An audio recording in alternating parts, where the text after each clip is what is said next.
welcome back to Drowsy History. Or, if this is your first time here, welcome. I am genuinely glad you found this little corner of the internet, wherever in the world you are listening from tonight. Before we begin, two small things. First, if you are not already subscribed, please consider hitting that button right now while you are still awake enough to find it. It takes 1 second and it means the next long, slow story will come straight to you. And second, drop a comment below letting me know where you are listening from and what time it is there. I read every single comment, usually late at night with something warm to drink, and I never stop being moved by how far these stories travel.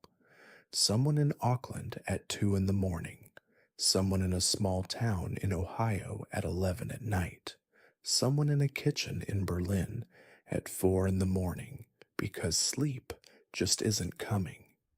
Wherever you are, I am glad you are here. Now, find your comfortable position, let your shoulders fall, let the tension you have been holding in your jaw and your neck and your hands begin to release. There is nothing on your to-do list that needs you right now. There is no message that cannot wait until morning. For the next hour or so, there is only this. Tonight we are going somewhere that smells of sawdust and cigarette smoke and spilled whiskey, somewhere with jazz coming through the walls and a sliding panel in the door and a man on the inside deciding whether or not to let you in. We are going to the 1920s, to America during Prohibition, and more specifically, we are going to the speakeasy, that extraordinary institution that sprang up in cities and towns all across the country the moment the 18th Amendment made the sale of alcohol illegal, and that became, in the 13 years of Prohibition's strange and turbulent life, one of the most vivid and consequential experiments in American social history. We are going to spend our time not with the gangsters and the headlines, though those will appear, but with the people who actually did the work, the bartenders and waitresses, the hat check girls and the dishwashers, the piano players and the doormen, the cooks and the runners, and the people who mopped the floor at 3 in the morning when everyone else had finally gone home. The people whose names did not make the newspapers, mostly, but without whom there would have been no speakeasy at all. There is no quiz at the end. You do not need to remember any of this. If you are asleep before we even get to Harlem, that is exactly right. The story will be here tomorrow night. Close your eyes whenever you are ready. Let us begin. To understand what the speakeasy was, you have to understand what it was responding to, and what it was responding to was one of the most ambitious and ultimately catastrophic pieces of social legislation in American history. The movement to prohibit alcohol in the United States had been building for nearly a century before it finally succeeded. It drew its energy from a complex coalition of interests, Protestant evangelical churches that had long preached against the moral ruin of drink, the Women's Christian Temperance Union and its decades of advocacy, the Anti-Saloon League and its sophisticated political lobbying, nativist anxieties about the drinking habits of immigrant communities, wartime arguments about grain conservation and the patriotic duty of sobriety. These forces had been working toward national prohibition through state and local legislation for years, and the First World War gave them the opening they needed. In a climate of wartime sacrifice and moral urgency, the 18th Amendment to the Constitution passed Congress in December 1917, was ratified by the states in January 1919, and took effect on January 17th, 1920. The Volstead Act, passed to implement the amendment, prohibited the manufacture, sale, and transportation of intoxicating liquors, which it defined as any beverage containing more than 0.5% alcohol by volume. This was a more absolute prohibition than many people had expected. There were exceptions. Sacramental wine was permitted, as was alcohol prescribed by a physician for medicinal purposes, as was the production of small quantities of cider and fruit juices for home use. But the commercial trade in alcohol, the saloons, and the breweries and the distilleries that had been a massive part of the American economy, was to be shut down completely by the force of the law. The people who designed and passed this legislation believed genuinely that they were improving the world. They had seen, and in many cases lived with, the destruction that alcohol abuse caused in working class families, the wages drunk away on payday, the domestic violence, the occupational accidents, the poverty that followed men who could not control their drinking. The saloon of the pre-Prohibition era was in many cities a genuinely destructive institution, often the only commercial space open to working men in the evenings. It captured a disproportionate share of their earnings and contributed to a pattern of male sociability that excluded women and children and centered on intoxication. The reformers who pushed for prohibition were not wrong about any of this. What they were wrong about was whether a legal prohibition could actually stop Americans from drinking. The answer, it turned out, was emphatically no.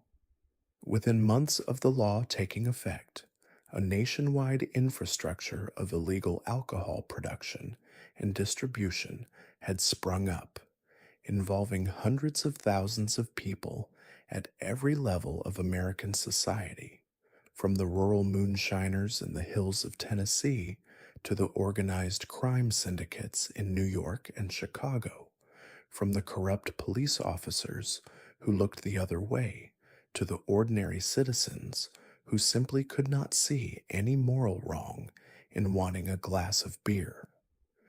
The 18th Amendment attempted to remove alcohol from American life. What it actually did was move it underground, and in moving it underground, it transformed it into something far more interesting, far more democratic, and in certain respects, far more dangerous than it had ever been when it was legal. Into that underground space stepped the speakeasy. The word speakeasy is old, older than prohibition. It had been used in America since at least the 1880s to describe unlicensed saloons that sold alcohol illegally, and the instruction it carried was practical. When you were inside, speak easy, speak quietly, keep the noise down, do not attract the attention of the neighbors or the law. The name carried into prohibition and became the universal term for any establishment where illegal alcohol was sold and consumed. What those establishments actually looked like varied enormously, from a folding table in someone's basement to the most elaborate supper clubs in Manhattan.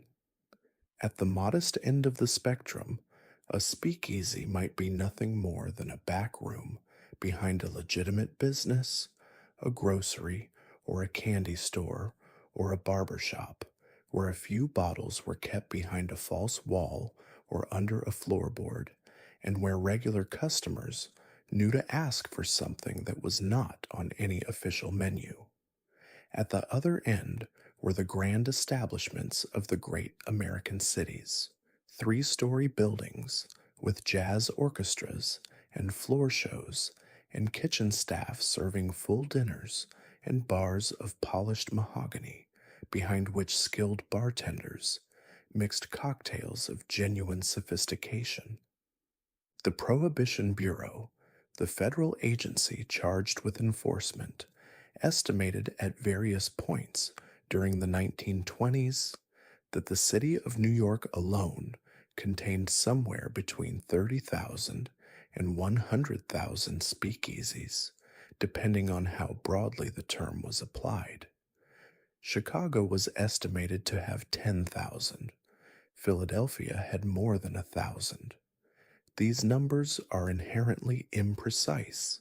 The establishments they were counting were not exactly registering with anyone, but they give a sense of scale.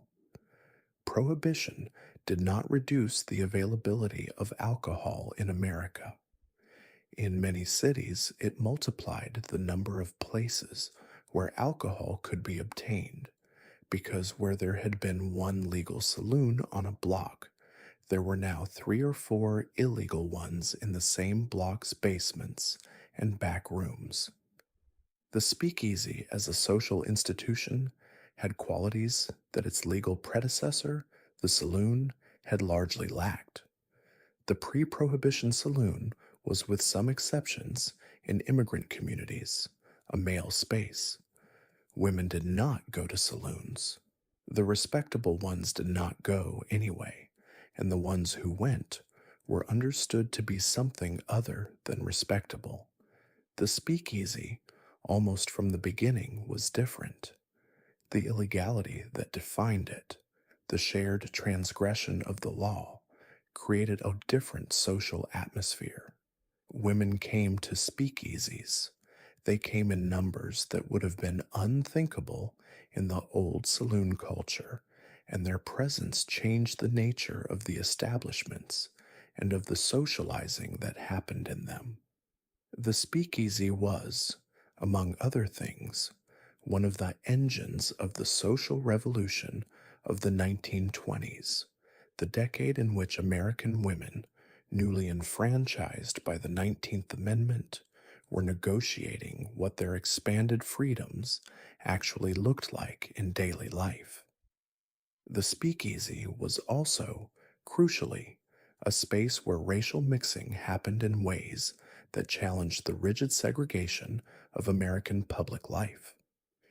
In Harlem, in the black neighborhoods of Chicago, in the jazz clubs and rent party spaces that became some of the most celebrated speakeasies of the era, white and black patrons sat at adjacent tables in a proximity that was illegal or at minimum aggressively discouraged in most other public spaces. This was not utopia. The dynamics of race and exploitation ran through the Harlem nightlife economy in complex and often troubling ways. But it was a genuine blurring of lines that had enormous cultural consequences as the music and style of Black America moved into the consciousness of white America through the medium of the speakeasy floor. Let us begin where every speakeasy experience began, at the door. The door was the fundamental security technology of the speakeasy, the first line of defense against the raid, the inspector, and the uninvited. Getting through it was an experience that was itself part of the appeal, part of the thrill that kept people coming back even when the drink inside was watered down and the music was mediocre. The door told you that you were somewhere secret, somewhere not everyone could go, somewhere that required admission to a club whose membership was defined not by wealth or status, but by knowledge and connection. The doorman was one of the most important employees of any speakeasy, and the most important quality he possessed was not physical size, though many doormen were large men, but judgment. The ability to read a face, to assess in 10 seconds whether the person on the other side of the panel was a regular customer, a new person who could be vouched for, a journalist who might write something problematic, a prohibition agent in street clothes, or a genuine threat of some other kind, was a skill that could not be taught in any school. It was developed through years of observation and a particular kind of social intelligence that combined wariness with hospitality, two qualities that do not usually sit comfortably together. The mechanisms varied. The most basic was a simple locked door where you had to knock in the right way or say the right name. More elaborate were the sliding panels, the small windows cut into the door at face height, which allowed the person inside to look out without opening the door at all. You knocked. The panel slid open. A pair of eyes assessed you. Either the panel closed again and you heard the bolts drawing back, or the panel closed and nothing happened, and you were left standing on the sidewalk, understanding that you were not coming in tonight. The password, the countersign, the code name, these were real features of many speakeasies, particularly in the early years of Prohibition when the novelty of the whole arrangement had not yet worn off, and when the danger of a raid was more immediate and more unpredictable. A regular customer might simply be known by face. A new person needed to be brought by someone who was known, needed to carry a name that meant something. This system of vouching, of social connection as security technology, meant that the network of who knew whom was the primary infrastructure of the illegal alcohol trade at the retail level. If you knew someone who knew someone, you could drink. If you didn't, you couldn't, at least not at the better establishments. The doorman in a well-run speakeasy was also, in a quiet way, an intelligence officer. He knew the regular plainclothes officers in the neighborhood. He knew which of them were on the payroll, and in the larger cities, a substantial percentage of them were, and which of them were genuine threats. He knew the names of the federal agents who had been seen around the neighborhood recently, and he knew the faces of the regular customers well enough to notice when someone new was being brought in by a regular he did not entirely trust. He paid attention to the street, watching for the unmarked cars that might be surveillance, noting whether the same face had walked past the door more than once in an evening. He was, in effect, the first and most visible element of the security apparatus that kept the whole operation running. Working the door on a busy Friday night was an experience that combined the professional tension of a security guard with the social ease of a host. You needed to be simultaneously welcoming and watchful to make the people you were admitting feel seen and recognized and wanted, while never fully relaxing your assessment of the situation. The best doormen became local legends in their neighborhoods, their names known and their approval coveted. Being let in by a man everyone knew was an acknowledgement of status.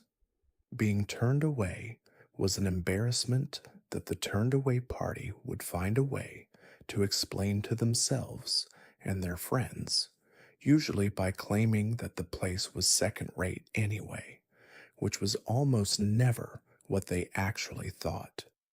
Once you were inside, the person whose work defined your experience more than anyone else's was the bartender, and the bartender of the Prohibition era was in many of the better establishments one of the most skilled craftspeople in the American service industry.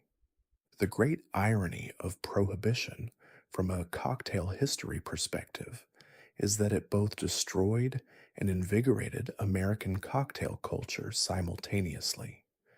It destroyed it by removing the legal context in which skilled bartenders had worked, driving them out of business or overseas to Europe, where many of the best of them went to continue practicing their trade in London and Paris and Havana. And it invigorated it by creating the conditions in which the cocktail became paradoxically more necessary and more sophisticated than it had ever been before. The reason was the quality of the available alcohol. The whiskey and gin and beer that came through legal channels before 1920 had been produced by established distilleries and breweries that had developed their products over decades. The whiskey in the illegal trade was something else entirely. It came from a chaotic supply chain that included real aged whiskey from pre Prohibition stocks that had been legitimately warehoused and were now being sold under the table, genuine Canadian whiskey, and scotch that came across the border through bootlegging networks, and a vast quantity of adulterated, poorly distilled, sometimes genuinely dangerous liquor made in home stills and converted industrial facilities with no quality control of any kind. The gin situation was particularly interesting. Gin was easier to counterfeit than whiskey because it required no aging.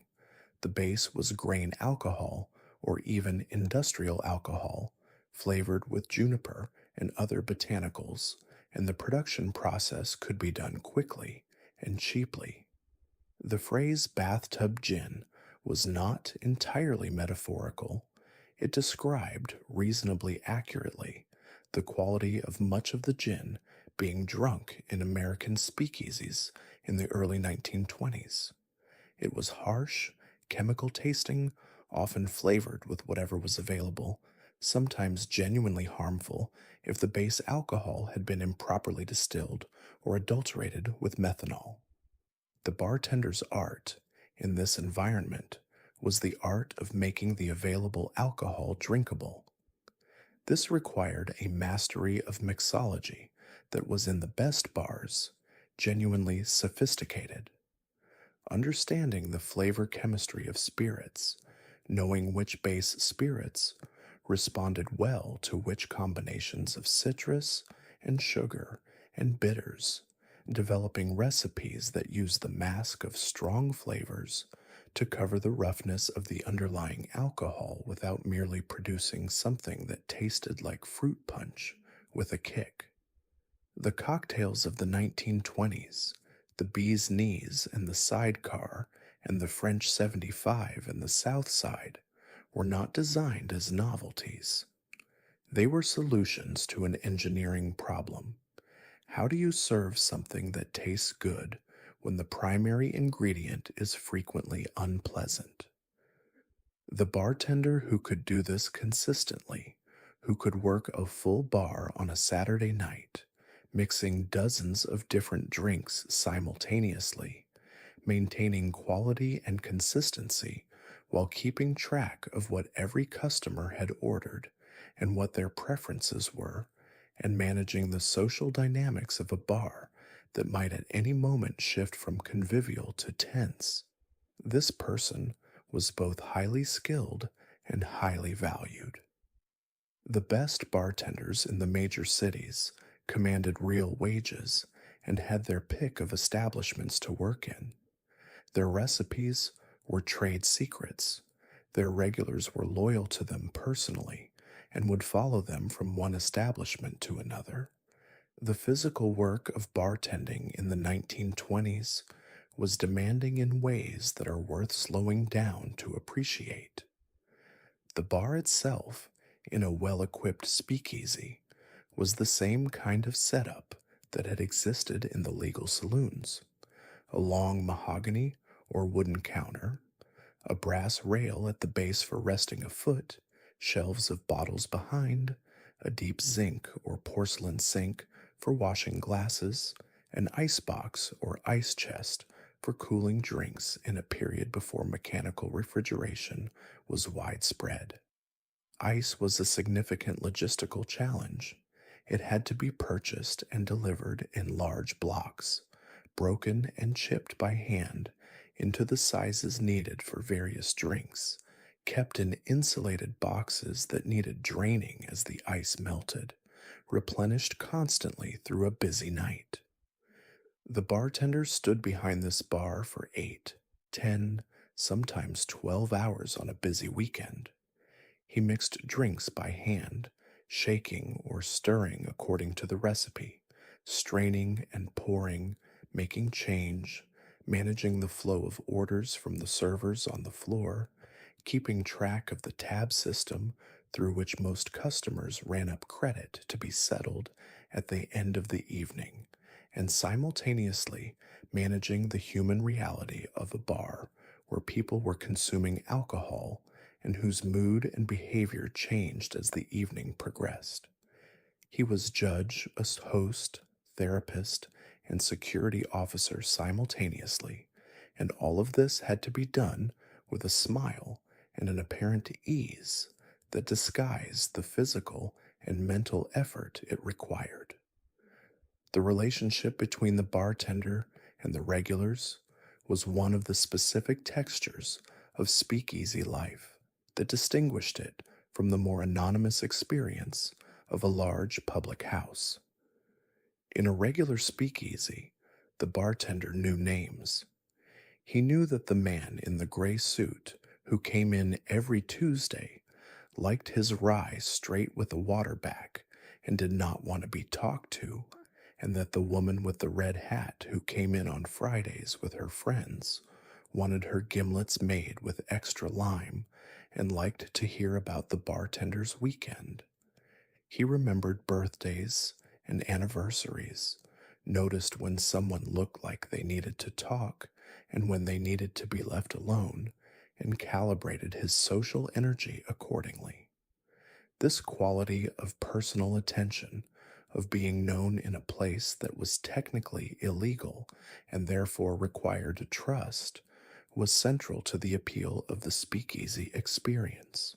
Walk into any of the better speakeasies in New York or Chicago or Kansas City in the 1920s, and the thing you noticed first, before you registered the faces or the decor or even the smell, was the music. Not background music, not something piped in through a speaker, but live music of a kind that was, in those years, in the process of becoming something entirely new. Jazz had been developing in New Orleans since the turn of the century, a music rooted in the blues and ragtime and the particular syncretic culture of that city, mixing African rhythm and harmony with European instrumentation and form to produce something that had never quite existed before. It moved north during the Great Migration, as hundreds of thousands of black Americans left the South for the industrial cities of the North, and it arrived in Chicago and New York and Kansas City, carrying the energy of that migration with it, something urgent, improvisational, alive with the tension of people navigating a new world and finding new forms for new experiences.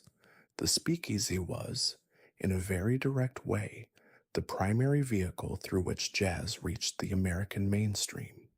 The nightclubs and dance halls of Harlem, the South Side of Chicago, the entertainment districts of every major northern city were largely speakeasies, or operated in the same economy as speakeasies, and the musicians who played in them were developing in real time, in front of live audiences, the language of the music that would define American popular culture for the next several decades. For the musicians themselves, the speakeasy circuit was their industry. It was where they worked, where they ate, where they slept sometimes, where they developed their craft and built their reputations and made the connections that led to the next job and the one after that. The economics of it were complicated and frequently exploitative. The musicians were almost always paid a flat fee for the night, a fee that was low relative to the revenue the music generated for the house, and there was no union protection, no guaranteed minimum, no sick pay, no nothing if you got sick or injured, or if the owner decided to replace you with someone else. The relationship between the white owners of many Harlem clubs and the black musicians and performers who worked in them was not a relationship between equals, and the history of jazz in the speakeasy era cannot be told honestly without acknowledging that dimension. A musician playing in a speakeasy in the 1920s worked late, very late. The night started at 9 or 10 and went until 2 or 3 in the morning on weeknights, later on weekends.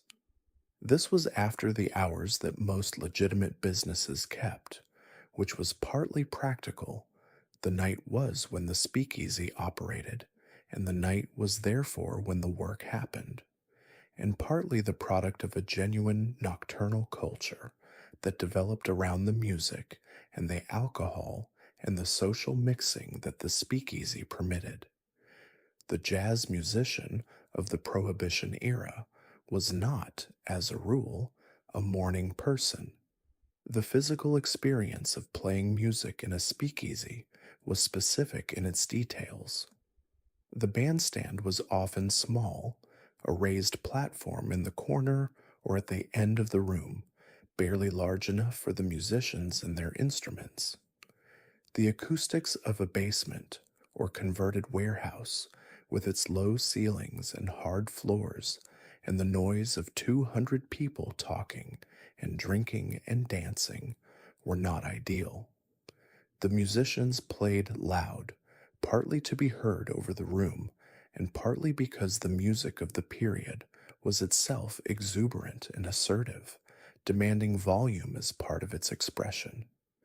A trumpet player in a six-piece band in a packed Harlem club was playing at a physical effort, his body working hard, his breath cycling through a discipline of diaphragm and embouchure that had been developed over years of practice. By the end of a 3-hour set, he was tired in the way that manual labor makes you tired, genuinely, physically spent. Between sets, the musicians retreated backstage or to the back of the house, where there was usually a room of some kind, not always comfortable, where they could rest and eat and drink. The eating and drinking were important. Musicians working long nights needed fuel, and the speakeasy kitchen, whatever its limitations, usually made something available to the staff. Some of the most celebrated culinary traditions of the era, the fried chicken and the hot cornbread that were standard late-night fare in the Harlem clubs, the ribs, and the sweet potato pie, developed in part because they were what musicians and staff ate between sets in the kitchens of the speakeasies they worked in. The relationship between musicians and the other speakeasy workers was the close, complicated intimacy of people who share the same hours and the same particular kind of underground life. The bartenders knew the musicians' drink preferences. The kitchen staff fed them.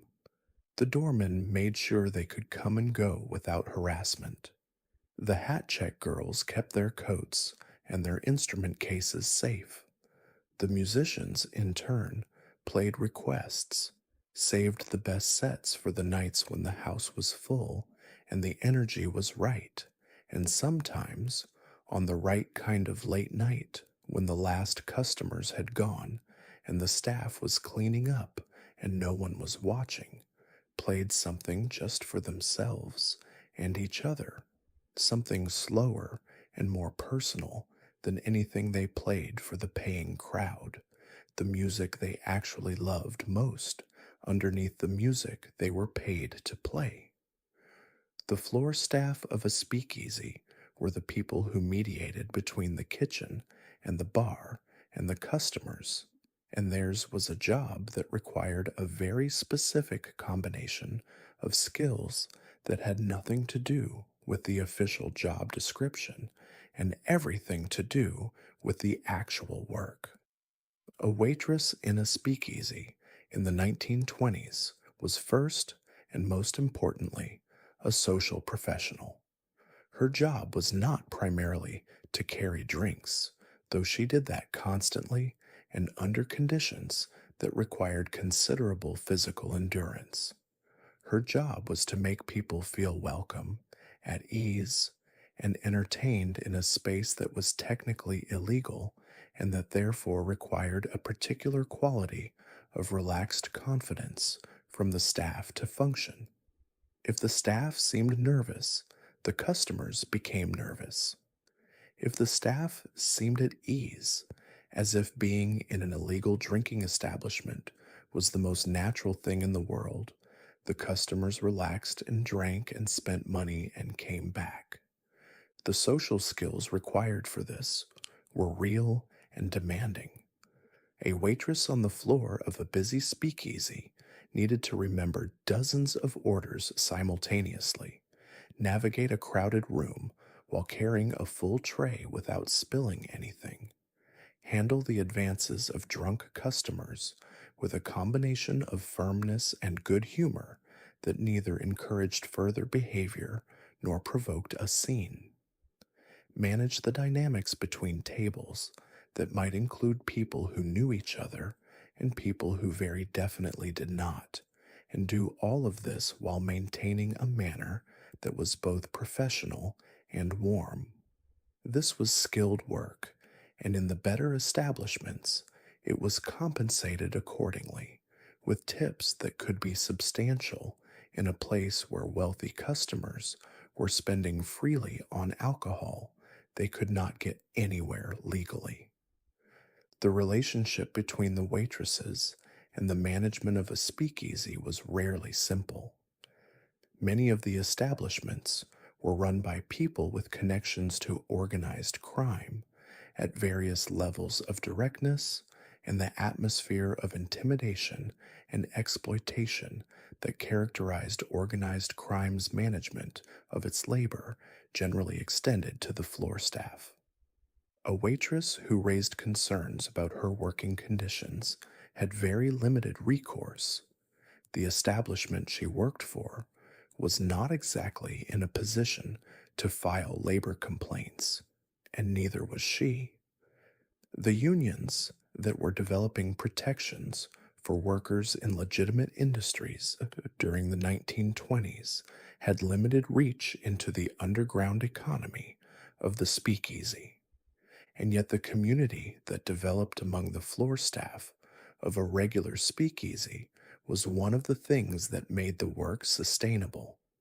The other waitresses, the bus boys, the bartenders, the musicians, the kitchen staff, these people became a kind of family of the night, bound together by shared hours and shared danger and the specific camaraderie that develops among people who work unusual jobs in unusual circumstances. They covered for each other when someone was running behind. They warned each other about difficult customers.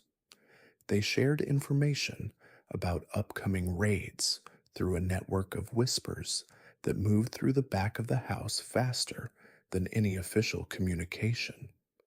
When a waitress's tips came up short because a table of businessmen had decided not to pay, someone in the back would often quietly make up the difference, not because they had to, but because that was what you did. The hat check was a separate role that occupied a small but significant position in the speakeasy economy. The hat check girl, and it was almost always a woman, usually young, usually positioned near the entrance, where she was among the first and last people a customer interacted with, had custody of the coats and hats and bags and briefcases that customers left with her on arrival, and she returned them on departure in exchange for a tip. In an era when men wore hats universally and both sexes wore coats most of the year, and when a speakeasy crowd might number 200 people, the hat check operation was a substantial logistical undertaking, and the tips generated by it could be significant. But the hat check girl's job was also, like the doorman's, an intelligence function. She saw who came in with who left with who was drunk and potentially a problem, who was carrying something they were anxious about. And she knew over time patterns and relationships in the regular clientele that were useful information in a business that depended on knowing who was who. Behind the bar and the floor of any speakeasy that aspired to be more than a bare bones drinking den was a kitchen, and the kitchen was its own world, operating on its own rhythms, with its own hierarchy and its own culture, connected to but distinct from the theatrical front of the house. The food at a speakeasy was, in the better establishments, genuinely good, and this was not accidental. The speakeasy that wanted to attract and keep a quality clientele needed to offer more than alcohol. It needed to be a destination, a place people came to spend an evening rather than simply to drink, and food was one of the primary tools for making that case. The Italian American speakeasies of New York's Lower East Side served pasta and braised meats of real quality. The black owned clubs of Harlem served fried chicken and collard greens and sweet potato pie that were, by contemporary accounts, among the best food available in the city at any price point. The grander establishments of Midtown Manhattan ran full dinner services with menu items that compared favorably with the city's legal restaurants. The cook, the head of the kitchen operation, was a person of genuine authority in the speakeasy world, with a domain that was clearly his or hers and that functioned with a degree of independence from the rest of the operation. The kitchen was hot, and it was loud, and it smelled of the particular combination of cooking food and wood smoke and the cleaning products used to maintain the surfaces between services, and the people who worked in it were doing hard physical labor under time pressure that did not diminish from the moment service started until the moment it ended, which was often past midnight. The kitchen staff in many of the major northern city speakeasies were disproportionately black, particularly in cities like New York and Chicago, reflecting both the Great Migration and the particular hiring patterns of the restaurant industry in the 1920s. These were skilled workers whose craft was real and whose pay was often substantially below what comparable skills in other industries would have commanded. The kitchen was the part of the speakeasy that the paying customers saw least, and the people who worked in it were consequently the least visible in the cultural mythology that grew up around the era. But the food they made was part of what made the speakeasy what it was, and their labor was as essential as anyone else's to the operation. The kitchen also served a function that is easy to overlook in historical accounts focused on the glamour of the front of the house. It was the place where a certain kind of ordinary, unglamorous reality lived. The speakeasy in popular memory is all cigarette smoke and jazz and glamorous danger, and some of it was those things. But in the kitchen at 2 in the morning, after the last customers had gone, and the floor staff was beginning to count their tips, and the musicians were packing up their instruments, someone was still scrubbing pots and wiping down the prep surfaces and taking out the garbage and doing the final inventory of what had been used and what needed to be ordered for the next night. This work was done by human beings whose relationship to the romance of the speakeasy era was complicated by the fact that they were the ones doing the least romantic part of it, and they deserved to be part of the story. The raid was the defining threat of speakeasy life, the constant background possibility that shaped everything from the architecture of the building to the behavior of the staff to the specific kind of vigilance that everyone who worked in one developed over time as a professional reflex. Prohibition enforcement was, in practice, wildly uneven. The Prohibition Bureau was underfunded, understaffed, and riddled with corruption from its earliest years. The agents it hired were often poorly paid and poorly trained, and the opportunities for bribery in a job that required them to make daily decisions about which of thousands of illegal establishments to pursue and which to ignore were limitless. In the major cities, where the speakeasy economy was most developed and most profitable, the systematic corruption of the local police forces, and to a significant degree the federal agents themselves, meant that most establishments operated with a degree of protection that made formal enforcement sporadic at best.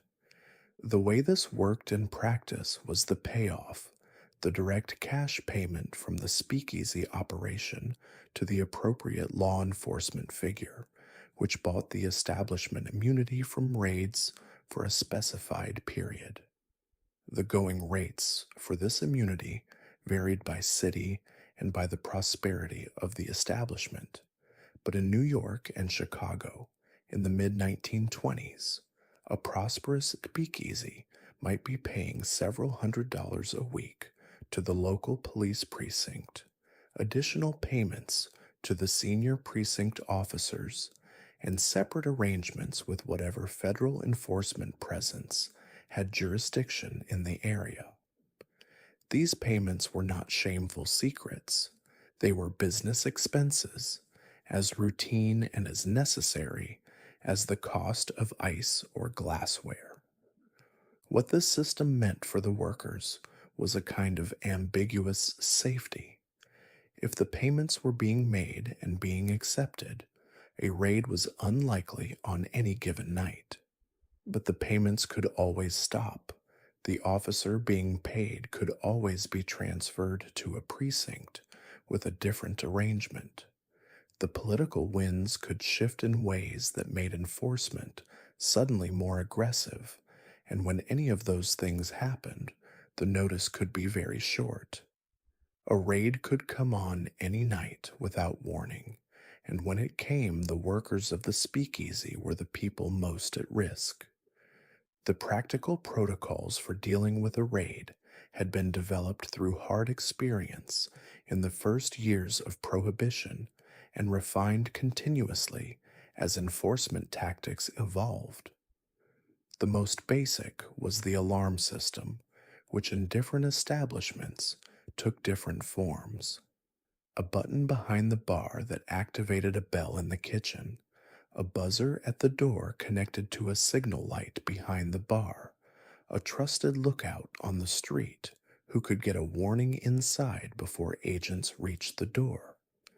The few seconds or minutes that a warning provided could be used to move the most valuable bottles to a hiding space, to empty glasses into the sink, to get the customers as sober appearing as possible before the agents entered. The hiding spaces were often engineering marvels of a kind, false walls behind bars, trapdoors in floors leading to sub-basements, dumbwaiters converted to conceal bottles, spaces within spaces that took full advantage of the irregular architectures of the basements and converted commercial buildings where speakeasies most commonly operated. A clever operator might have the entire bar supply hidden and the surfaces cleared within 2 or 3 minutes of a warning, leaving the agents who entered to find a room full of people sitting around tables with glasses of ginger ale, looking entirely innocent and mildly confused about why anyone would bother them. For the staff, the actual experience of a raid, when it came without enough warning to prepare, was one of controlled chaos that required training and composure to navigate. The federal agents or police who conducted raids were not for the most part gentle about it. They came in numbers, they came fast, they overturned furniture and broke bottles, and made a great deal of noise, partly in search of evidence and partly as an exercise of power and intimidation. The staff needed to stay calm, to not run, to not do anything that would be interpreted as resistance or as evidence of guilt beyond the obvious guilt of everyone being in an illegal establishment. The best course, learned through experience, was to stand still, to look confused rather than frightened, and to say nothing useful. Arrests were common in raids, but convictions were rarer than the arrest numbers would suggest. The courts were flooded with prohibition cases. Juries were often sympathetic to defendants who had committed the crime of drinking rather than the crime of causing harm, and the witnesses for the prosecution were frequently themselves compromised by their participation in the bribery networks that had enabled the raided establishment to operate for as long as it had. The actual legal consequences for a speakeasy worker arrested in a raid might be nothing more than a night in jail and a fine, though for workers who could not afford the fine, a night in jail could turn into a week or more, and for workers who were not American citizens, an arrest had more serious potential consequences. The emotional labor of working in a constant state of potential raid was, in its way, the most demanding aspect of speakeasy work. The physical work of bartending and waiting tables and playing music was hard, but it was a familiar kind of hard, the kind that yields to skill and practice. The psychological work of maintaining a professional demeanor and an appearance of normalcy while knowing that everything could come apart at any moment was a different kind of hard, the kind that wears at a person in ways that are harder to name and harder to set down at the end of the shift.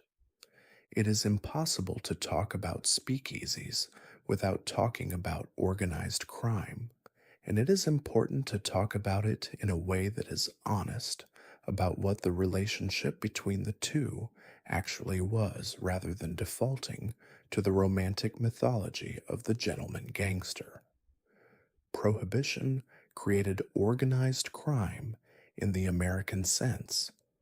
There had been criminal gangs and criminal enterprises before 1920, of course, but the national prohibition of a commodity that a large portion of the population continued to want created an illegal market of enormous scale and profitability that required sophisticated organization to supply. The gangs that stepped in to fill that supply function, the Five Families of New York, the Capone Organization in Chicago, the Purple Gang in Detroit, dozens of others in every city, built the organizational structures and the capacity for violence that would characterize organized crime in America for the rest of the 20th century. They built those structures on the money from alcohol, and the speakeasy was the retail end of that supply chain. For the ordinary worker in a speakeasy, the organized crime connection was usually a matter of degree and proximity. In many smaller establishments, particularly in residential neighborhoods, the connection to organized crime was indirect. The owner bought his liquor from a supplier who got it from someone who got it from someone with mob connections, and the owner himself was not a member of any criminal organization, but was simply a small businessman operating in an illegal market. In the larger establishments in the major cities, particularly the grander clubs in Manhattan and the south side of Chicago, the organized crime connection was direct. The club was owned by or under the direct protection of a specific organized crime figure.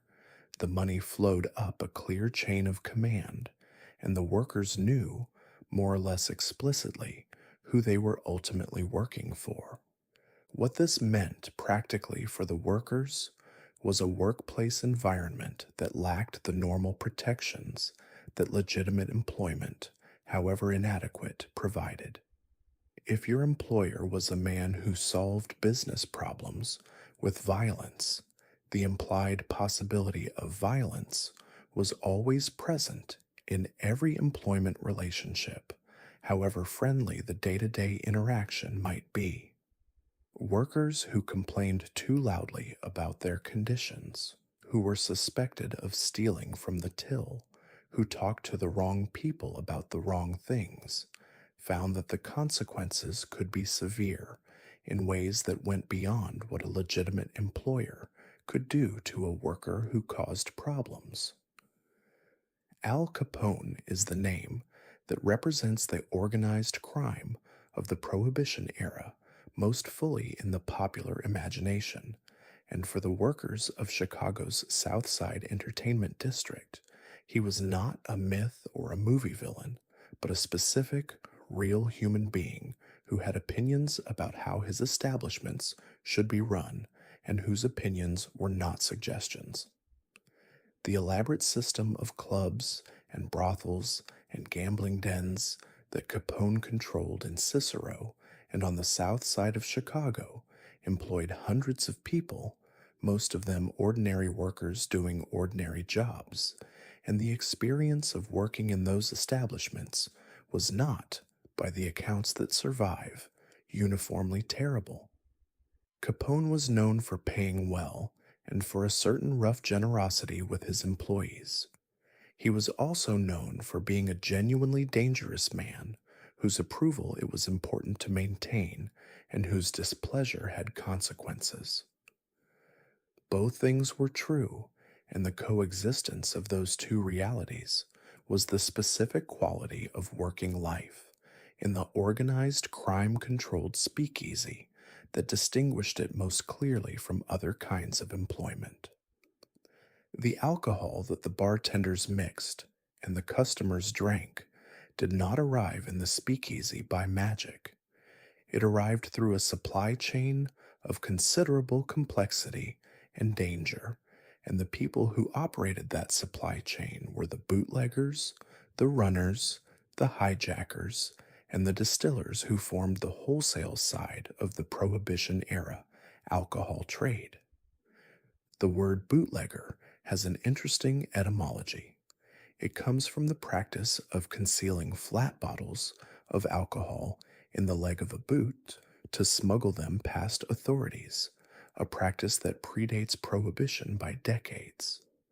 By the 1920s, it had come to mean anyone involved in the illegal manufacture, transportation, or sale of alcohol, from the smallest moonshiner in rural Kentucky to the large-scale importers who brought Canadian whiskey and Scotch across the Great Lakes. The supply chain began in several different places simultaneously. There was the domestic moonshine operation, stills set up in barns and basements and mountain hollows all across rural America, converting corn and sugar and various other fermentables into a raw, clear spirit that was frequently harsh and sometimes dangerous, but that was available in the quantities the market demanded.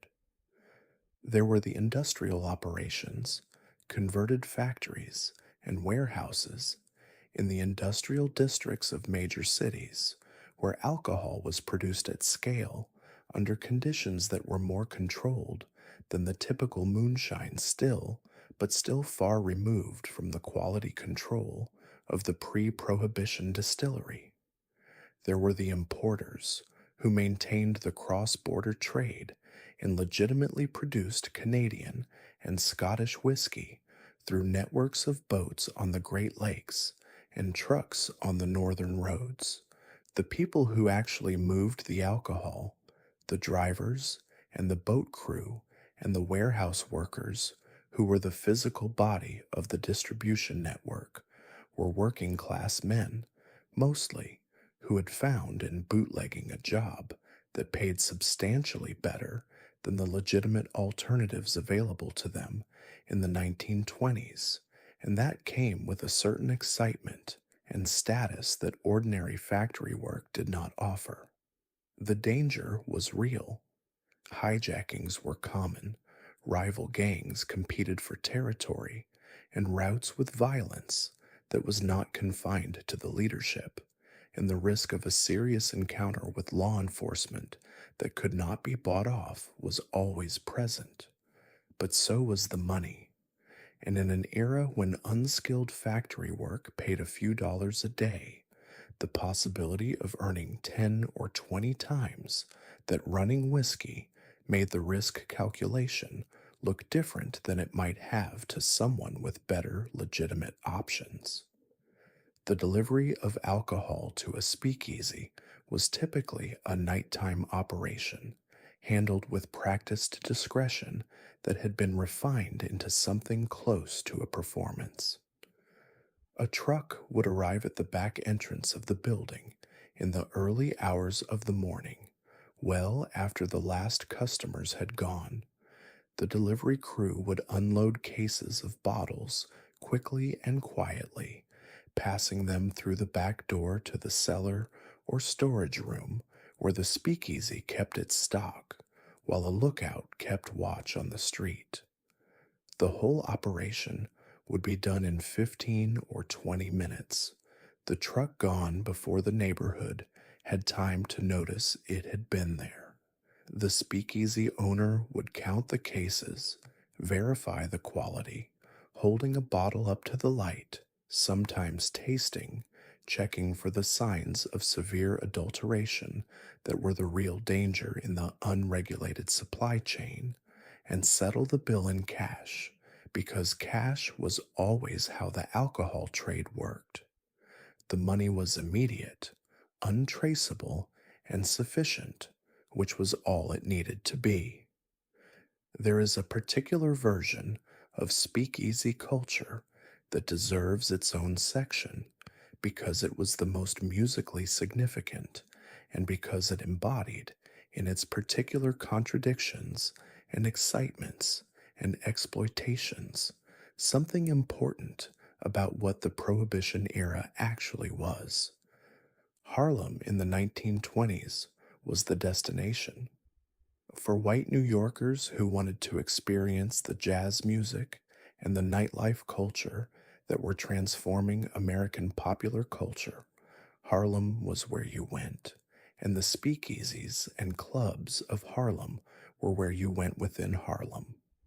Establishments like the Cotton Club and Small's Paradise and Connie's Inn drew enormous crowds of white patrons who came uptown specifically to hear black musicians in a setting that was associated with authenticity and transgression and the particular excitement of crossing a boundary that the racial geography of New York maintained very firmly everywhere else. The Cotton Club, perhaps the most famous Harlem venue of the era, was in many respects a study in the racial economics of the Prohibition speakeasy. It was owned by the white gangster Oni Madden. It catered almost exclusively to white audiences.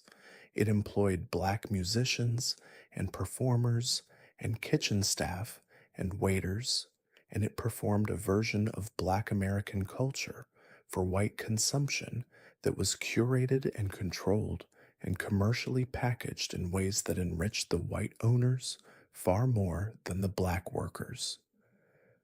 Duke Ellington and Cab Calloway and Louis Armstrong performed there to tremendous acclaim, and the music they made there is part of the permanent record of American artistic achievement. The workers who cooked and cleaned and waited tables made much less per night than the famous headliners, and the whole operation was organized around the fundamental premise that black performance was a product to be sold to white audiences. This history is necessary to hold alongside the more celebratory account of Harlem in the Jazz Age, because both things are true simultaneously. The music was real and extraordinary. The exploitation was also real. The social mixing that the Harlem clubs permitted, the presence of black and white patrons in the same physical space, was genuinely unusual by the standards of 1920s America and had cultural consequences that are hard to overstate. The music that white audiences heard at the Cotton Club and at the other Harlem venues, music they then carried back downtown and into their own lives, and eventually into the recording studios and radio stations that would broadcast it to the whole country, was the music that defined the American 20th century.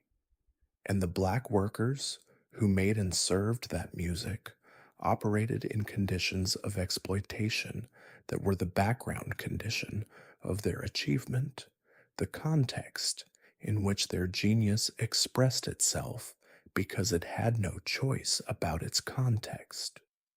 For the ordinary workers of Harlem's speakeasy economy, the waiters who worked the floor at the Cotton Club, the kitchen staff who kept the food going, the musicians who weren't Duke Ellington and who worked smaller rooms for smaller fees, the hat check girls and the dishwashers and the janitors who cleaned up after everyone else had gone.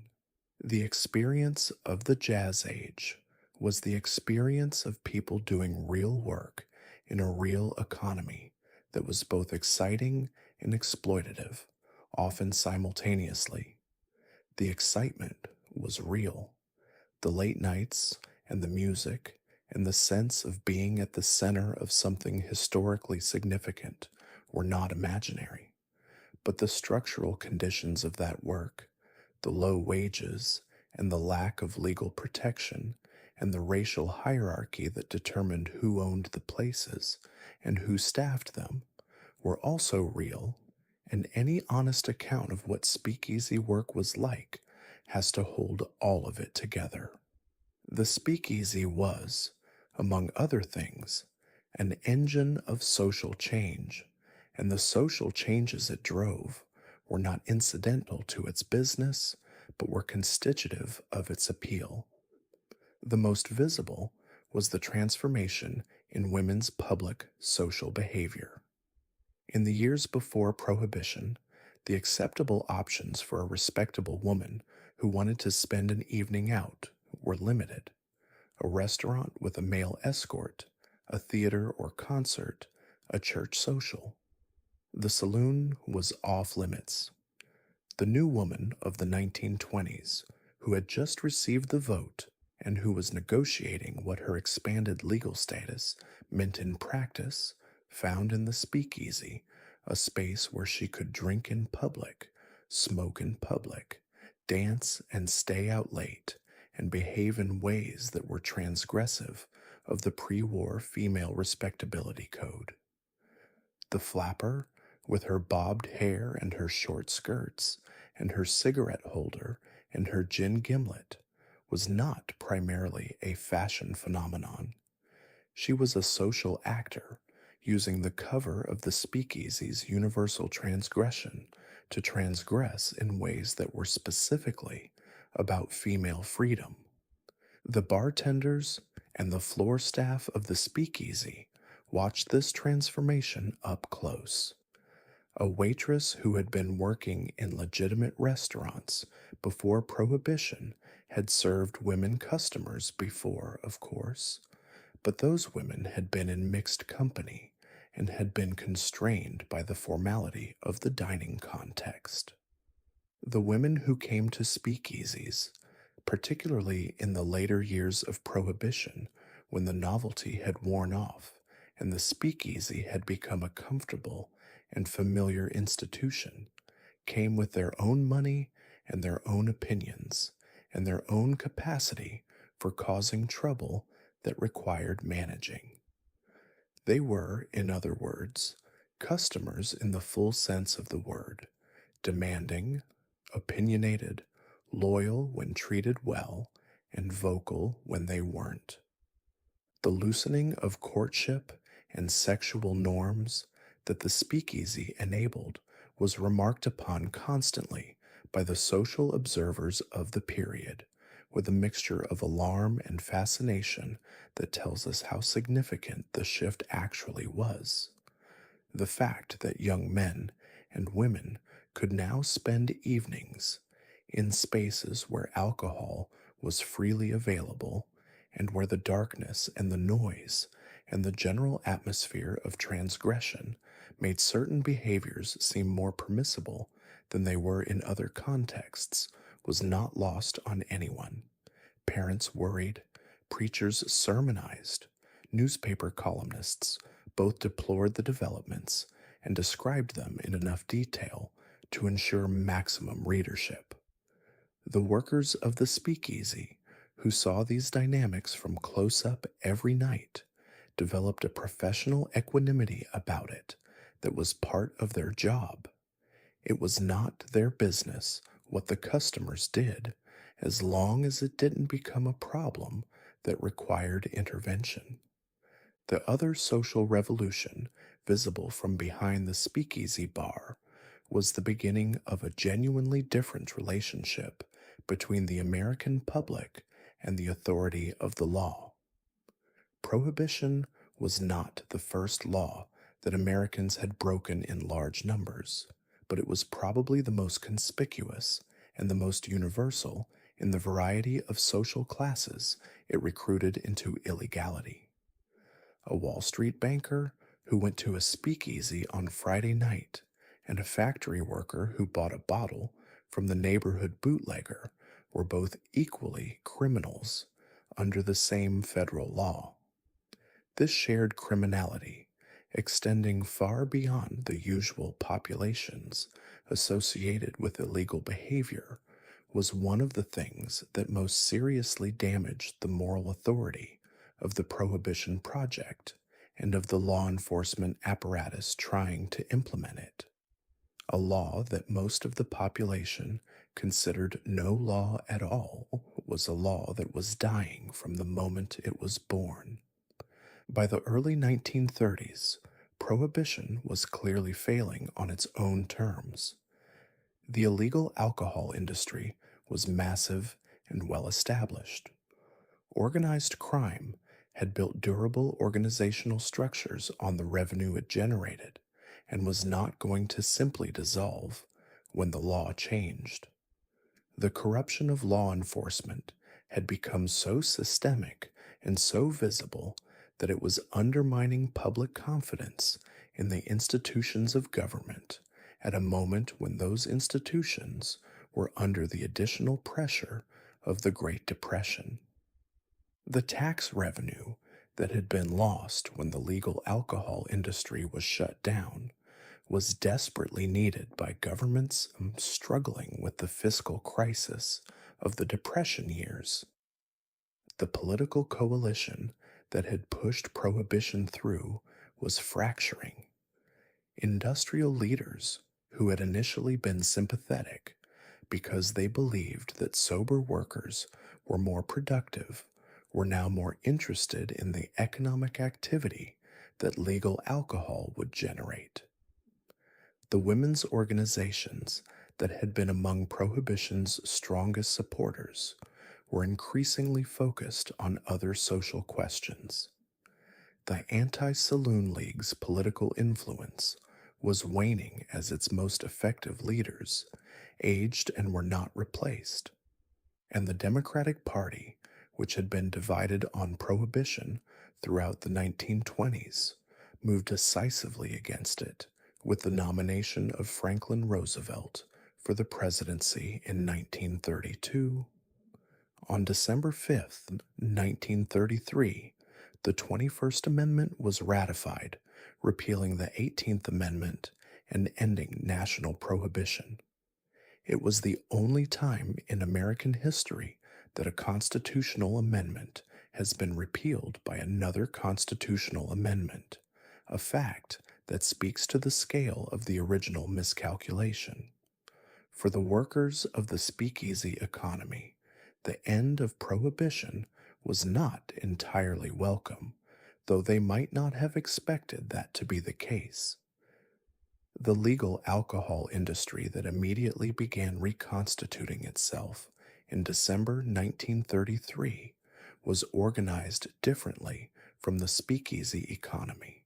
It was regulated, taxed, and subject to the licensing requirements and labor laws that applied to legitimate businesses.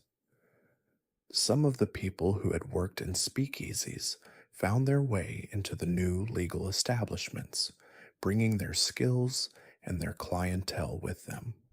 The bartender who had been mixing cocktails in a midtown Manhattan basement since 1921 was now in a legal bar, doing the same work for the same customers, and the transition was relatively smooth. For others, the end of the speakeasy was the end of an entire way of working. The particular culture of the underground nightlife, with its specific combination of danger and intimacy and transgression, could not be replicated in the legal context.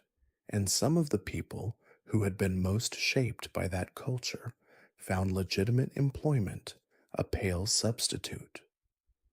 The jazz musicians continued to work, of course, because the music did not stop when the law changed, but the venues they worked in after 1933 were different places with different atmospheres, and something of the urgency and the wildness that had characterized the best nights in the speakeasy era did not quite survive the transition.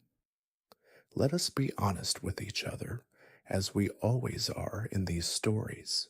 If you had been a worker in a 1920s speakeasy, the combination of specific skills and specific psychologies required would have been demanding in ways that our comfortable, modern working lives have largely not prepared us for. The physical endurance alone would be the first thing that separated you from the experience. Bartending for 10 or 12 hours on a busy Friday night, on your feet the entire time, mixing drinks continuously, lifting ice and cases of bottles, managing the noise and heat of a packed room, all without the ergonomic equipment and regulated break schedules that modern labor law requires, would have your body communicating its objections very clearly by midnight. The social endurance would be harder. The combination of warmth and vigilance, the ability to be simultaneously hospitable and watchful, to read every person who walked in and assess whether they were a regular, a potential problem, or a law enforcement officer, and to do this while also being charming and professional and making everyone feel welcome, is a psychological demand that most people have not practiced and could not sustain for a full shift without it showing. The moral complexity would be the most challenging thing of all. Working in a speakeasy meant accepting that you were part of an illegal enterprise, that the people who owned and operated it were in many cases dangerous men, that the supply chain that brought your product to the bar involved violence and corruption at multiple levels, and that the law enforcement officers who were supposed to be protecting the public were being paid to look the other way. Navigating that moral complexity while getting on with the practical job of making people comfortable and well served required a kind of ethical compartmentalization that is not everyone's natural disposition. And yet, there is something about that world in the accounts that survive from the people who lived and worked in it that reads as genuinely alive in a way that is difficult to put your finger on.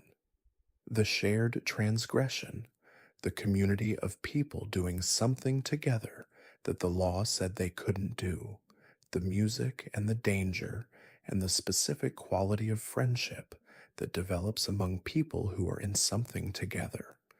These were real experiences with real value, and the people who had them knew it. The speakeasy worker who lived through the whole of Prohibition, who was there at the beginning when the law was new and the operation was improvised and everything felt slightly impossible, and who was still working when the 21st Amendment came through and the panel in the door was taken out and the bolts were drawn back for the last time, and the whole thing became simply a bar. That person had been part of something extraordinary, something that had no precedent and has had no real successor. A 13-year experiment in what happens when the law diverges so far from the behavior of the people it governs that it stops functioning as a law and becomes instead an opportunity for some and a nuisance for most and a career for the lucky few who found themselves, by accident or design, on the right side of the panel in the door. Let me leave you with an image. It is a Friday night in Manhattan in the autumn of 1928. The year is not the best of times and not the worst of times. The stock market has one more year to run before it collapses, and none of the people in this basement room know that yet. What they know is that the music is good tonight. The trumpet player has been hitting every note perfectly since 9 o'clock, and the room is full and warm and smells of whiskey and perfume and cigarette smoke, and the kitchen's roasting chicken. The bartender has been on since 7. He has mixed, at a rough count, around 200 drinks, and his hands are doing the work automatically now. The measures and the shakes and the pours as natural as handwriting, while his eyes move over the room with the practiced attention of a man who has been doing this job for 7 years and has learned to read the room the way a sailor reads the weather. The waitress has covered 20 tables tonight. She knows every face, knows who is on their third drink and beginning to get sentimental, and who has had 2 and is perfectly happy, and who needs water and a plate of something before they have one more. She has managed 3 separate awkward situations without any of them becoming actual problems, which is the definition of a good night from where she stands. The musicians finished their last set 15 minutes ago, and the trumpet player is sitting at the end of the bar with his jacket off and his collar open, a glass of cold water in front of him, and his eyes half closed, the way a body looks when it has worked very hard and is only now beginning to understand how tired it is.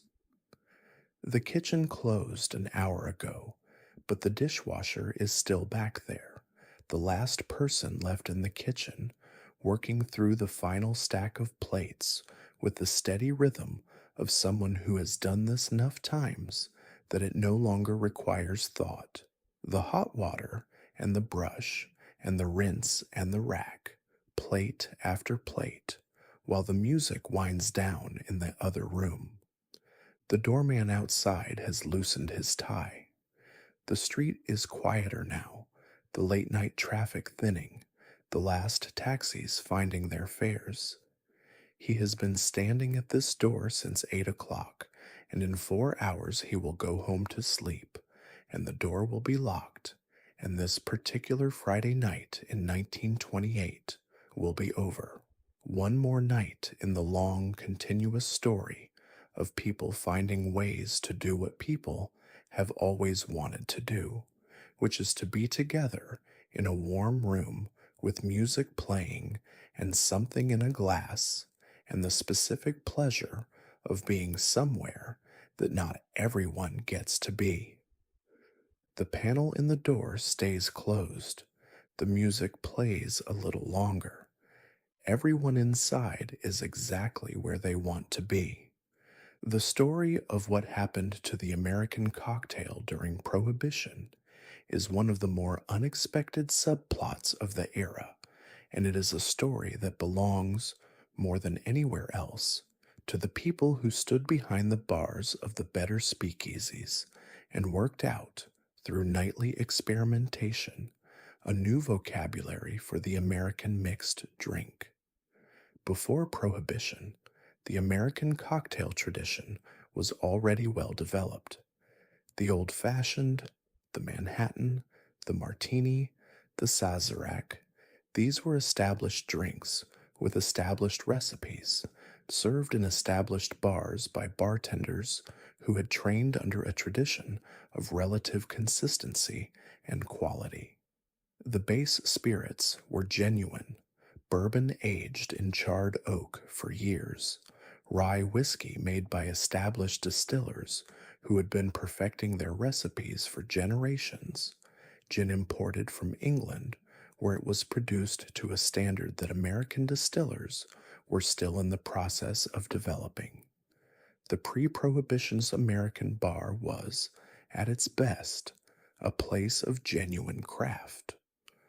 Prohibition shattered this. The established distilleries closed or went underground.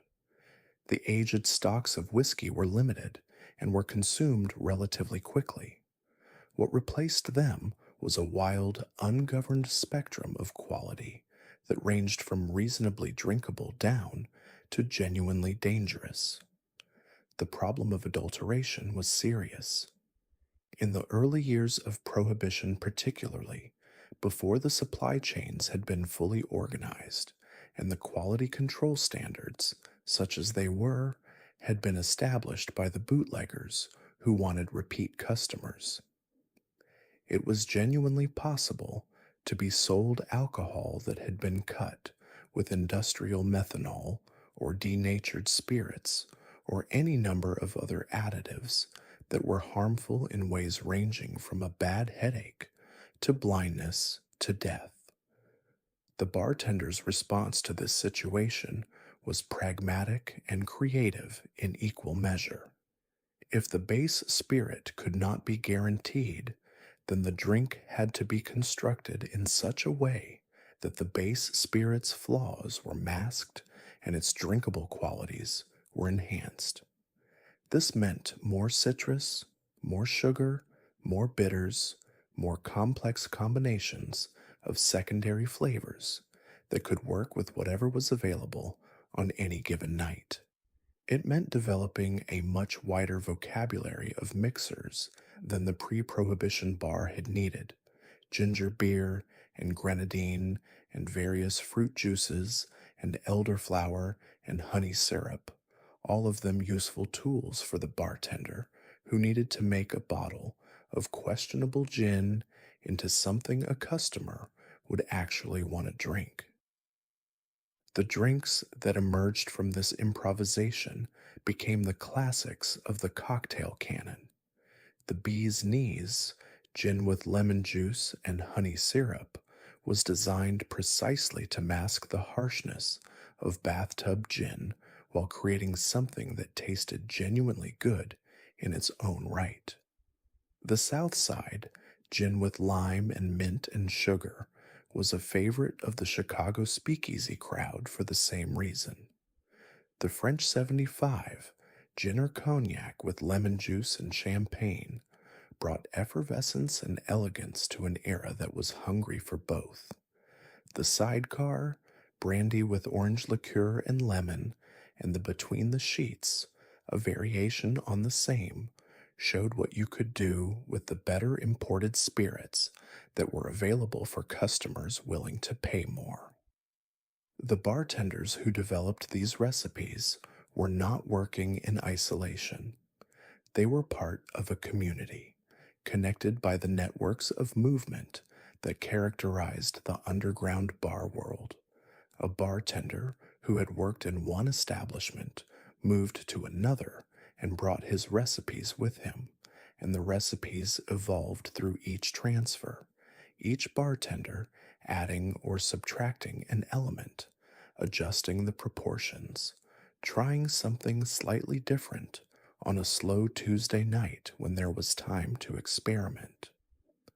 The cocktail revolution of the Prohibition era was a genuinely collaborative creation, distributed across hundreds of bars and thousands of working nights, and the bartenders who made it happen were doing so without any intention of being historically significant. They were just trying to make the available alcohol drinkable, and they succeeded so completely that the drinks they invented are still being made a century later. There was also the phenomenon of the bartender who left.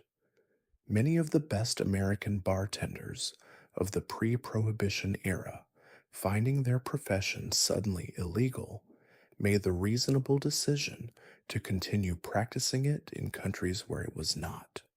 London and Paris and Havana became the destinations of choice.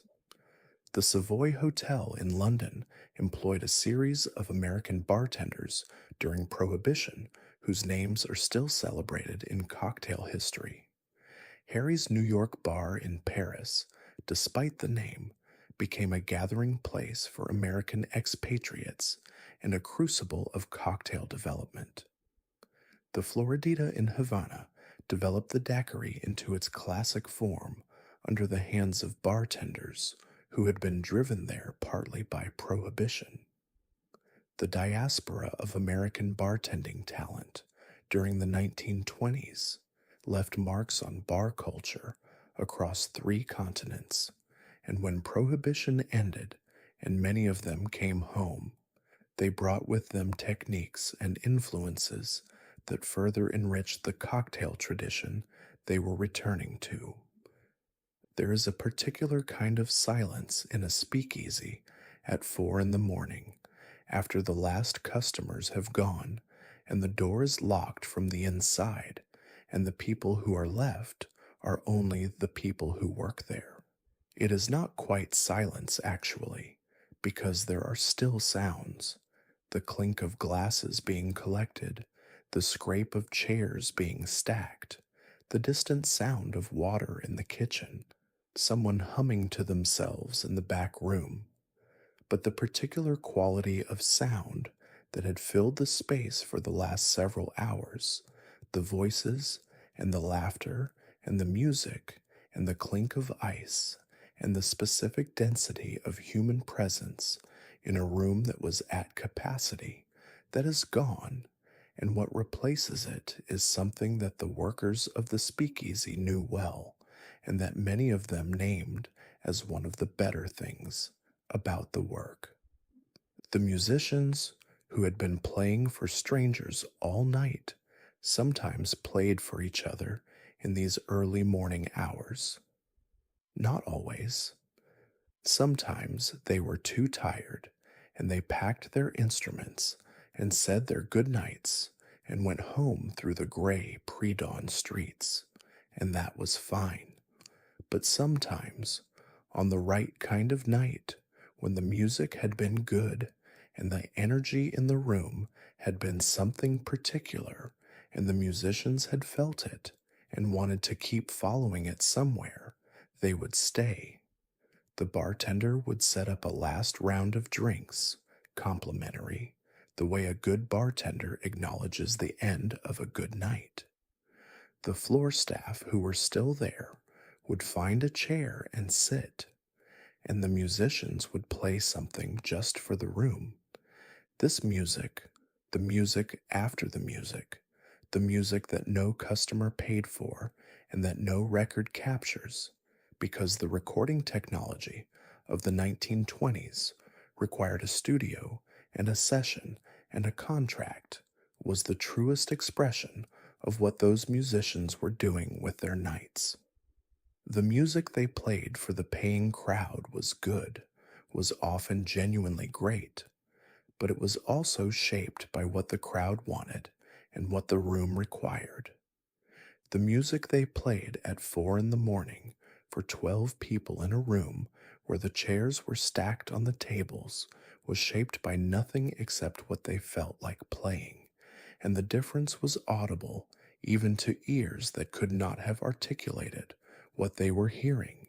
Bessie Smith, who recorded for Columbia Records during the 1920s and whose recordings are among the most important documents of American music, was known to perform in Harlem clubs as an addition to her recording career, and the performances she gave in live settings were by all accounts different from the studio recordings in ways that the recording technology of the period could not capture. Rawer, more extended, more willing to go somewhere unexpected in the middle of a song. The live performance was where jazz was actually being invented, nightly, by musicians who were improvising at the edge of their capability, finding notes and rhythms and combinations that they had not planned in advance and that they could not necessarily reproduce the next night. This was the living body of the music, and it lived in the speakeasies. For the non musician workers who witnessed this, who were present for the after hours playing as a benefit of their proximity and their hours, it was one of the rewards of the work that could not be quantified in a paycheck. A waitress who had been on her feet since 9 and who sat down at 4 in the morning to listen to the piano player work through something slow and personal and gorgeous, something that had no name and no recording and no audience except the 12 people in the room, was having an experience that most of the people who bought tickets to Carnegie Hall could not have paid for. The speakeasy gave her that, along with the sore feet and the difficult customers and the ever present possibility of a raid. The balance of those things is something only she could have calculated, and the ones who stayed in the work, who came back night after night through the whole of the Prohibition years, had evidently calculated that the balance was worth it. The kitchens of the speakeasy era produced food that deserves more attention than it typically gets in histories of the period, partly because the food itself was genuinely significant in American culinary history, and partly because it is a window into the lives of the workers who made it. The food at a working speakeasy had to meet several requirements simultaneously. It had to be good enough to justify the prices being charged in establishments that were also charging for illegal alcohol, meaning it had to be competitive with what legitimate restaurants were serving. It had to be producible at speed and volume in kitchens that were often cramped and inadequately equipped. It had to hold well through a service that might run from 9 in the evening until 2 or 3 in the morning, which meant dishes that could be prepared ahead and held without significant degradation. And it had to be satisfying in the specific way of food eaten late at night by people who had been drinking for several hours, which is to say, it had to be substantial, flavorful, and capable of cutting through the alcohol in the bloodstream with something like authority. The Italian American speakeasies of New York produced food that was, by many contemporary accounts, some of the best Italian cooking available in the city. The braised oxtails and the pasta e fagioli and the slow cooked Sunday gravy that came out of their kitchens were not restaurant food in the formal sense, but home cooking scaled up and intensified, made by women who had learned from their mothers in Calabria and Sicily and were now feeding 300 people a night in a basement on Mulberry Street.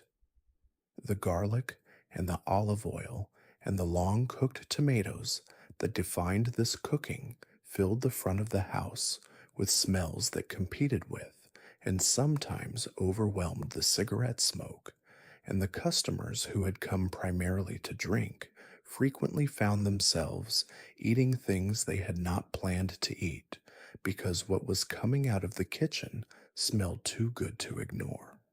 In Harlem and on Chicago's South Side, the kitchens produced food from the Black American culinary tradition: fried chicken and waffles, ribs and greens, cornbread, and sweet potato pie.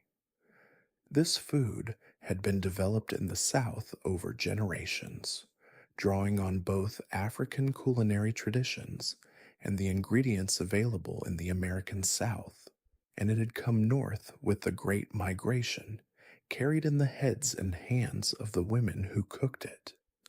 In the kitchens of the Harlem speakeasies, it was being cooked for audiences that included both black patrons who recognized it as home cooking and white patrons who were encountering it for the first time, and the encounter had consequences that extended beyond the dining room. The particular flavors and techniques of African American Southern cooking transmitted through the speakeasy kitchens of the 1920s to the broader New York and Chicago restaurant public were one of the vectors through which that tradition entered the American mainstream. The workers in those kitchens were doing physical labor of a demanding kind. The heat of a restaurant kitchen in summer in an era before air conditioning, the noise and the urgency of service, the physical demands of cooking for large numbers at speed, the long hours that meant they arrived home at 4 in the morning and were back by noon to prep for the next night's service. They were, in many cases, supporting families on wages that were low even by the standards of the time. What they produced in those conditions was food that was good enough to be remembered, food that became part of the culinary identity of the neighborhoods and the eras they worked in, food that influenced American cooking in ways that extend to the present day. The women who ran those kitchens were not famous. They did not write cookbooks or appear in the newspapers. They cooked, and what they cooked was extraordinary, and they went home exhausted and came back the next day and did it again. When the workers of the speakeasy went home at the end of the shift, they carried things with them that were harder to put down than the apron and the bar towel. They carried the specific vigilance that the work required. A doorman who had spent 7 years reading faces for signs of law enforcement did not simply stop doing this when he crossed the threshold of his own front door. A bartender who had spent an entire career managing the social dynamics of a crowded illegal room, staying alert for the signs of a situation developing, carried that alertness with him into his ordinary life in ways that those who knew him well could see. The women who had worked the floors of speakeasies for years, who had learned to assess in seconds whether a man was going to be a problem and how to manage him if he was, brought that assessment skill into every social situation they encountered outside of work. The work shaped the people who did it, as all sustained work does, and the shape it made was recognizable. They carried the specific community of the night. The friendships formed among people who shared those hours and that particular underground life were friendships of unusual depth and loyalty because they were friendships formed in a context of shared risk and shared transgression that created bonds of a different weight than the bonds of ordinary civilian sociability. The bartender and the trumpet player, who had worked at the same establishment for 5 years, knew each other in the way that people know each other when they have been through things together that most of their friends and family could not quite imagine. These friendships did not always survive the end of Prohibition, which disrupted the communities that had formed around the speakeasy as thoroughly as it disrupted the establishments themselves. But while they lasted, they were genuine. They carried the specific knowledge of their era.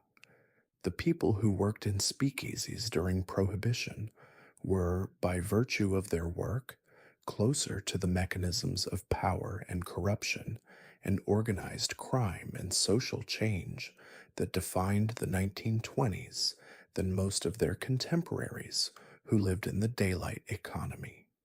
They knew things that were not in the newspapers. They had seen the police captain who gave public speeches about law and order come through the door every Thursday night. They had served drinks to the judge whose rulings affected the political life of the city. They had watched from behind the bar or over a tray of glasses the actual texture of how things worked, the money and the connections, and the compromises that constituted the real politics of the American city in the 1920s, and the knowledge was not something they could unknow. And they carried the memory of the music.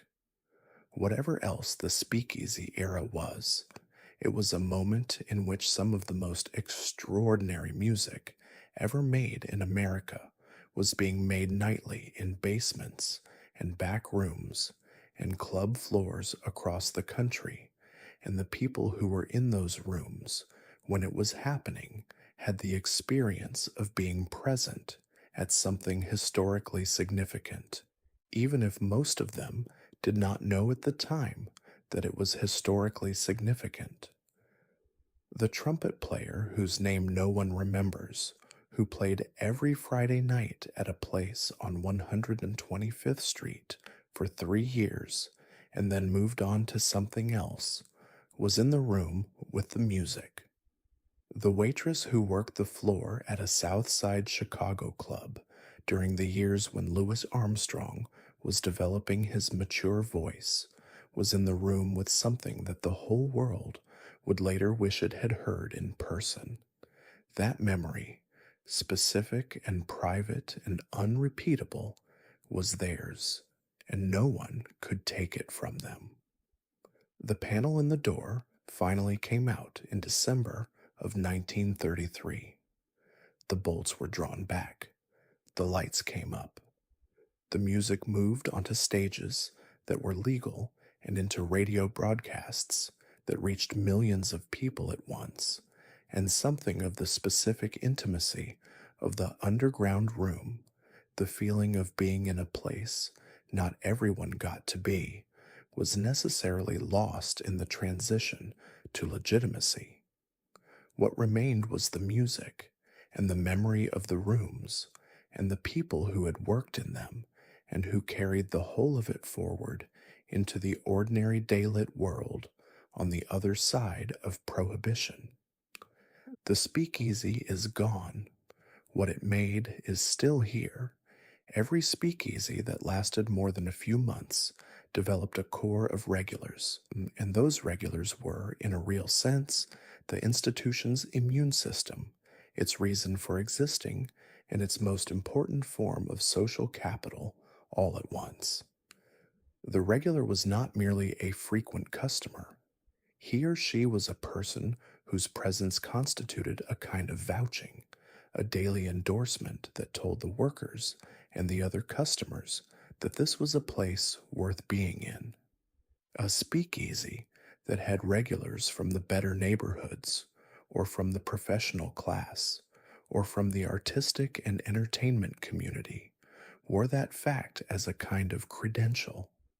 The presence of well known writers, actors, politicians, and musicians at certain establishments became part of their identities and part of their marketing, communicated not through advertisements, which were obviously not possible, but through the social networks of the regular customers themselves. For the workers, the regulars were the steadying presence that made the job manageable over the long term, knowing that certain faces would be there on certain nights, that certain orders would be placed in certain ways, that certain conversations could be picked up from where they had left off the previous week, gave the work a continuity and a human texture that the transactional parts of it lacked. A bartender who had been making the same man's Manhattan every Thursday night for 3 years had a relationship with that man that was not friendship exactly, and not merely professional either, but something that occupied its own category of human connection, warm and bounded and sustained by the specific context of the bar. The regulars also provided protection of an informal kind. A speakeasy whose regular customers included the district attorney's brother in law and the newspaper editor and the captain of the local police precinct was a speakeasy that was unlikely to be raided without warning because the social consequences for everyone whose presence would be revealed by a raid were real and effective deterrents. The social lives of powerful people were woven through the speakeasy economy in ways that made aggressive enforcement not merely legally complicated, but socially catastrophic for the enforcers. This was known, and it was relied upon, and it was one of the reasons that so many speakeasies in the better neighborhoods operated with a degree of openness that would seem reckless by the strict logic of an illegal operation.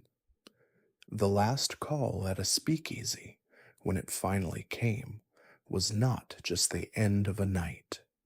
For the regulars who had been coming to the same place for years, it was a small but genuine loss.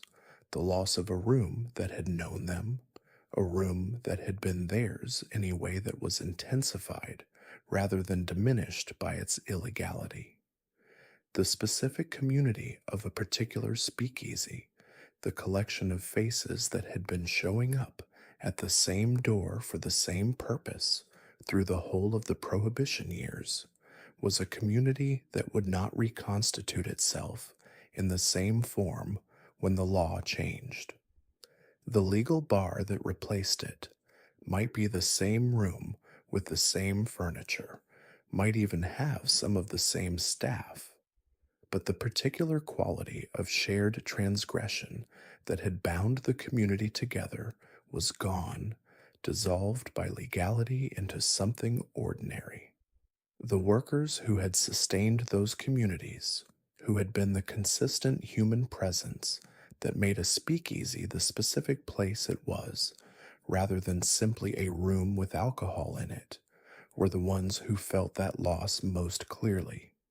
They had been, without ever being credited for it in any formal way, the keepers of a small, temporary, illegal, magnificent piece of American social life, and they had done the work of keeping it with skill and care, and the particular pride of craftspeople who know their work is good even when no one official acknowledges it. The door is locked now. The music has stopped. The last glass has been washed and put away, and the person who mopped the floor at 4 in the morning has gone home through the empty streets, coat collar turned up against the cold, carrying whatever the night had given and taken, moving forward into whatever came next. That is the end of this particular evening. The speakeasy existed in space as much as in time, and the particular spaces it occupied shaped the culture that developed inside it in ways that are worth pausing to consider before we let the evening go. The basement was the natural home of the speakeasy. Below the street, below the level of ordinary sight, accessed through a door in an alley or at the bottom of a stair that from the sidewalk looked like a delivery entrance. The basement speakeasy was the most common and in many ways the most characteristic version of the institution. The low ceilings that forced tall customers to duck slightly, the pipes running along the ceiling, the bare stone or brick walls, the smell of earth and old wood underneath the smell of cigarette smoke and spilled beer, the particular quality of sound in a space that was partly underground, muffled from the street outside, and therefore acoustically sealed in ways that amplified the music and the conversation and the laughter inside. All of this contributed to an atmosphere that was specific to the below ground room, and that was part of what made the speakeasy feel different from any above ground experience. The converted commercial space was the second great category. Stores and warehouses and industrial buildings throughout the major cities were repurposed for speakeasy use, their original functions stripped away and replaced with bars and tables and makeshift stages and the infrastructure of illegal hospitality. These spaces had the advantage of size. A warehouse that had stored manufactured goods could hold a dance floor and an orchestra and 200 customers in a way that a basement could not. They had the disadvantage of requiring more elaborate concealment. A door that opened onto a loading dock could not disguise itself as easily as a basement entrance in a residential building, and the traffic of customers through a commercial district required different management than the traffic through a residential one. The repurposed apartment was the third category and the most intimate. A large apartment or a converted townhouse, its walls reconfigured to create a bar and a seating area, its kitchen pressed into service for food, operated in a residential building whose other tenants either didn't know or had been persuaded to understand that their continued comfort depended on their discretion. These operations were smaller than the warehouse clubs and often more exclusive, their customer bases more tightly controlled, and their atmospheres more domestic. The speakeasy that felt like someone's home, with table lamps instead of overhead lights and comfortable furniture and the smell of real cooking from the kitchen, occupied a different emotional register from the large commercial club, and it served a different social function. Not the shared spectacle of a big night out, but the more intimate experience of being admitted into someone's private world. The geography of the speakeasy also tracked the geography of class and race in the American city. The Midtown Manhattan establishments served the wealthy and the professional class. The Greenwich Village speakeasies served the artists and the writers and the intellectuals. The Harlem clubs served a mixed clientele whose white presence was specifically sought for the revenue it generated. The neighborhood speakeasies in Brooklyn and the Bronx and the South Side of Chicago served working class customers who wanted a drink after a shift and a place to talk and were not interested in jazz orchestras or floor shows. Each of these geographies produced a somewhat different institution, and the experience of working in each was somewhat different. The pace, the clientele, the music if there was music, the food if there was food, the specific social dynamics of the room. What all of these spaces shared was the quality of being apart from the ordinary world, of being inside something rather than outside of it. The experience of crossing the threshold of a speakeasy, whether through a panel door on 52nd Street, or down the stairs to a basement on Mulberry Street, or through the back of a barber shop in a Chicago neighborhood, was the experience of entering a specific human world that existed separately from the regulated public spaces outside. The people inside were together in a particular way, bound by the shared fact of their presence in a place that required choosing to be there, and the workers who made that place.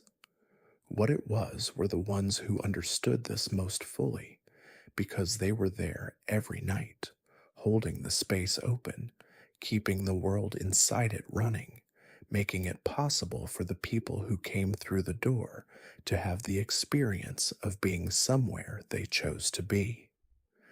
The door closes, the panel slides shut, the street sounds fade, and the music starts again. Thank you for spending this quiet time in the speakeasy with me. I hope the music found you, wherever you are, and that the weight of the day has lifted a little. If drowsy history has ever helped you rest, the kindest thing you can do is subscribe so the next long, slow story can find its way to you. You can do it in the morning if you are already too close to sleep to bother now. And when you wake, if you remember, leave a comment telling me where you were listening from and what time it was when you drifted off. I love knowing where these stories travel. I really do. For now, let the music go quiet. Let the last customers leave, one by one, until the room is empty and the chairs are going up on the tables and the bartender is finally wiping down the bar for the last time tonight. Let the piano player cover the keys. Let the lights go down one by one until there is only the glow of the lamp in the back and the sound of the street outside, ordinary and quiet and safe. You are warm. You are safe. Whatever the day held, it is behind you now. Sleep well. Good night.